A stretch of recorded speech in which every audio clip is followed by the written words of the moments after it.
شیطان نه د بچ کېدلو طریقه احیاء العلوم کې امام غزالی رحمه الله ذکر کوي چې په انسان کې دوه صفاتونه پیدا شي، یو صفت د تقوا او دویم صفت د تزکیه. نو دا سړی به د شیطان د حرکاتو نه او د شیطان د وسوسو نه، د هغه د دسیسو نه او د هغه د حملو نه چې دی هغه بچ. تقوا سره یر او پرهیزګاري راځي چې انسان د شیطان د حملو چې هغه غضب دی، هغه شهوت دی، هغه خواهشات دي، هغه حسد دی، حرص دی، د مال او د دولت شوق دی، د دنیا سره مینه ده، مزي او چرچی دي، د دنیا چې زیب او زینت دی. نو د دین الاول نمبر ځان بچ کول پکار دي، دې سره زړه نه لګول. نو دویم ورپسې تزکیه کول، یعنی د الله تذکره کول چې ذکر هغه ای او تقوا وسره نه، پرهیزګاری وسره نه، بچ کېدل د ګناہوں نه نه. نو تش په ذکر باندې سړی کمال ته نشي رسیدلی.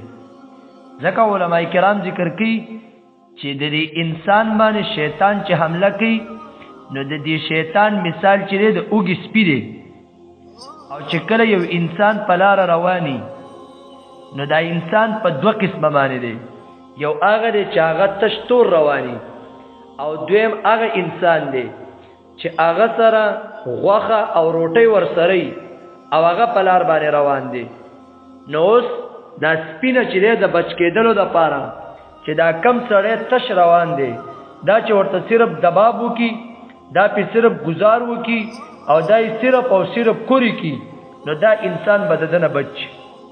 خو که یو سړی دی او د هغه سره غوښه ورسره ده او د هغه سره روټۍ ورسره ده، او دا سپی اوږې سپی به دپسې ورپسې دی، نو دا تش په دباب باندې، تش په گزار باندې، تش په کورې کولو باندې هغه د ده نه نځي، تر هغې پورې پرېږدي نه چې تر څو پورې د ده نه څه حاصل کړي دي.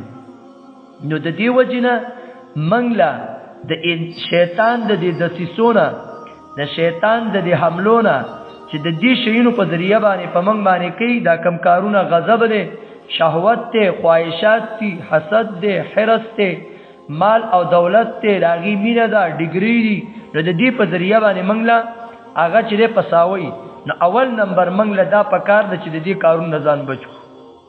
ځکه علما کرام ذکر کوي چې اصل د مرض نه د بچ کېدلو دپاره او نجات حاصلولو دپاره بهترین فارموله پرهیز دی.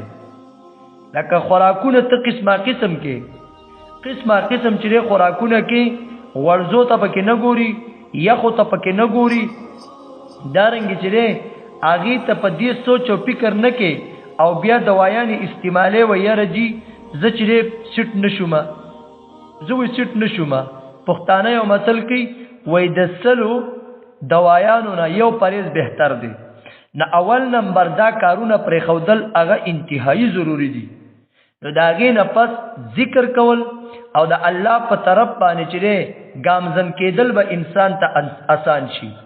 نو د ټولو نه بهترین چې د نن سبا دور او د انسان د کامیابی لپاره هغه تقوا نه، پرهیزګاري، او د تقوا سره تذکره او تزکیه، د الله جل شانه یاد او د الله جل شانه لوی او بڑائی چې هغه کول.